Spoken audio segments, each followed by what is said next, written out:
দৃশ্য দর্শনটা হয়েছে যে আমি মানুষ, আমি মানবতার পক্ষে থাকব এবং সারা দুনিয়ার সম্পদ সবার হবে। চন্দ্র, সূর্য, গ্রহ, নক্ষত্র, আলো, বাতাস, পানি, যেভাবে অক্সিজেন আমরা যেভাবে ন্যাচারাল পাই, ঠিক দুনিয়ার সম্পদটাও ন্যাচারালি আমরা সবাই মালিক, কিন্তু সেটা আমরা পাচ্ছি না। বর্ডারের কারণে একক গোষ্ঠীবাদী মতবাদের তৈরি যে বর্ডারগুলো সৃষ্টি হয়েছে, 252টা বর্ডার, সেই বর্ডারগুলোর মধ্য দিয়ে আমাদের যে দুনিয়ার যে সম্পদের মালিকানা, সেই মালিকানাটা আমরা বঞ্চিত।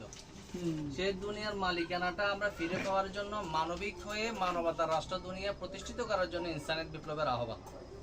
ইনসানিয়ত বিপ্লব করার আগে নিজেকে মানুষ হতে হবে। যেমন 3টা থিওরি, একটা হচ্ছে ইনসানিয়াত, খেলাফতে ইনসানিয়াত। প্রথমে মানুষ হওয়া, তারপরে মানবিক হওয়া, তারপরে মানবতার রাষ্ট্র দুনিয়া কায়েমে নিজেকে অংশীদারিত্ব করা। সমগ্র মানব মণ্ডলীর দুনিয়া, সমগ্র মানব মণ্ডলীর রাষ্ট্র, সেই মানব মণ্ডলীর রাষ্ট্রটা দুনিয়াটা গঠন করার জন্যই ইনসানিয়ত বিপ্লব। সেই জন্য আমি যদি মানুষ হই, আমি মানবতার পক্ষে থাকি, আর মানবতার পক্ষে থাকলেই সেই মানবতার পক্ষে যে প্রতীকী আসুক, সেই প্রতীকী আমি সমর্থন করতে হবে মানুষ হিসেবে। এটি আহ্বান থাকবে।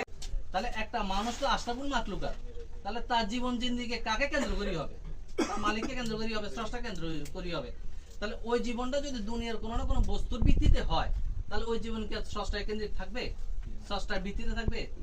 তখন আমি মানুষ হবে, যেটা বিসমিল্লাহির রহমানির রহিমের অর্থ, যে আমার জীবন দয়াময় স্রষ্টার নামে, এবং যে রাহমাতুল লিল আলামিনের যে দান, যে দুনিয়াটা মানুষের দুনিয়া তৈরি করা।